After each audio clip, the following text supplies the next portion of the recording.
আমাদের কথা মতো চলতে হবে। নমস্কার দাদা। আজ আমরা একটা চূড়ান্ত সিদ্ধান্ত নিয়ে এসেছি, শুধু আপনার সাপোর্ট চাই।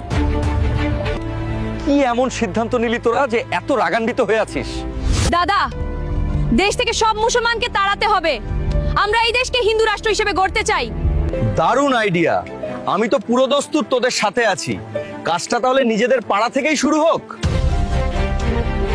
সবার আগে চল ওই মেকানিক আব্দুলকে ঘাট ধাক্কা দিয়ে বের করি। আরে না না দাদা, আব্দুল ভাই তো বিপদের বন্ধু, ওর তো কোনো দোষ নেই। হ্যাঁ দাদা, আমার স্কুটিটা মাঝ রাস্তায় খারাপ হলে ওই আব্দুল ভাইই তো এসে ঠিক করে দেয়। না না, তাকে মারা যাবে না। আচ্ছা ঠিক আছে, তাহলে ওই গাড়ির ড্রাইভার আফজলকে পেটাই, চলো।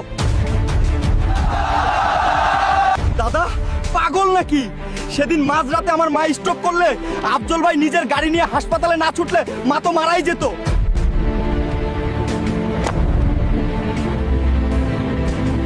কি হলো বীর পুরুষেরা?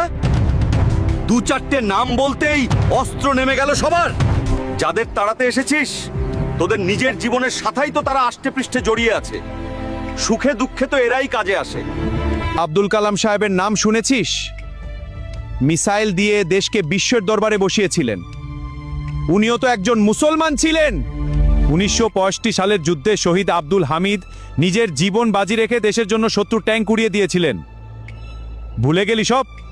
আমি পলিটিক্স করি, আমি নেতাগিরির নোংরামিগুলো ভালো করেই জানি।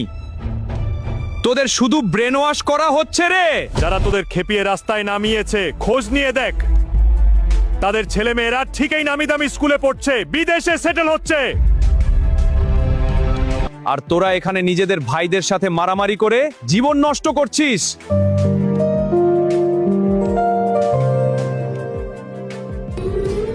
দাদা, আপনি ঠিক বলেছেন, আমাদের চোখ খুলে গেছে। আসলে হিন্দু বা মুসলমান কেউ খারাপ নয়, আমরা সবাই সাধারণ মানুষ। যে মানুষগুলো নিজের স্বার্থের জন্য আমাদের মধ্যে এই ভেদাভেদ তৈরি করে, সেই নোংরা মানুষগুলোই আসল খারাপ, মানুষরূপী পশু। দিন শেষে আমরা সবাই মানুষ, এটাই আমাদের সবচেয়ে বড় পরিচয়। ধর্ম, জাতি, বর্ণ বা মতের ভেদাভেদ সৃষ্টি করে শুধু দূরত্ব, কিন্তু ভালোবাসা আর মানবতা গড়ে তোলে একতার সেতুবন্ধন। কেন আমরা ঘৃণা আর বিভাজনের দেয়াল তুলব, যখন একসাথে মিলেমিশে শান্তি, সম্মান আর সহমর্মিতার পৃথিবী করা সম্ভব? ভিডিওটা শেষ পর্যন্ত দেখেছো বন্ধুরা? আরো নতুন নতুন ভিডিও পেতে আমাকে লাইক করে সাবস্ক্রাইব করে রাখো।